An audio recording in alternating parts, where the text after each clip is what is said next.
جەلال میرزا کەریم شاعیرێکی نوێکار و نوێخوازی کوردەکە ستایلێکی تایبەت بەخۆی لە شێعر نووسیندا هەبووە و دامەزرێنەری بزوتنەوەی ڕوانگەیە. لە ئێستادا لە شاری هەولێر کۆڕێک بۆ زۆر بەڕێز عەبدولقادر یعقوبی دەربارەی ئەزموون و بەرهەمەکانی ئەم شاعیر و نووسەرە ڕێکخراوە.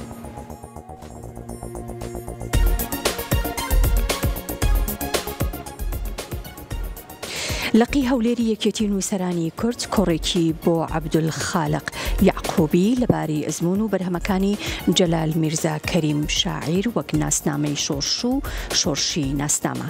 لە کۆڕەکە عەبدولخالق یعقوبی باسی لە قۆناغەکانی نووسین و شێعرەکانی جەلال میرزا کرد کە جگەل لە نیشتیمان پەروەردەی هەموو کات گیانی کوردایەتی و دڵسۆزی بۆ ئەدەب و خەباتی ڕزگاری خوازی کورد هەبووە.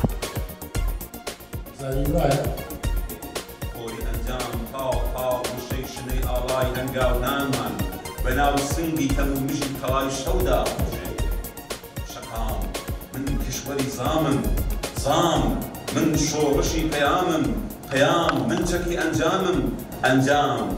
یەکێک لە زنجیرە کۆڕەکانی ماڵی نووسەران لە هەولێر باس لە شاعرێکی داهێنەری شێعری هاوچەرخی کوردی دەکەم، جەلالی میرزا کەریم کە بەداخەوە سەرباریەوەی کە شاعرێکی زۆر داهێنەر بوو بەڵام زۆر بەکەمی باسی لەکراوە لە چوارچێوەی ڕخنەی ئەدەبی کوردی. هۆیەکەی ئەو بۆ کە ماوەیەک لە دەرەوەی وڵات بووە و دیارە خۆشی هەوڵی ئەو تۆی نەداوە بۆ ئەوی کە کارەکانی لە کاتی خۆیدا چاپ بێت.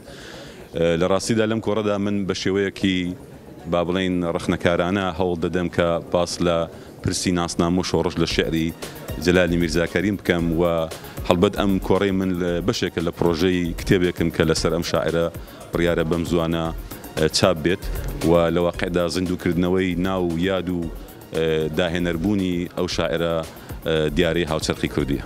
ناسنامەیە ئەوەیە کە لە شەقام بوودا کە لە شار بوودا کە بەداخەوە لەوانەیە تا ئێستا جارێکی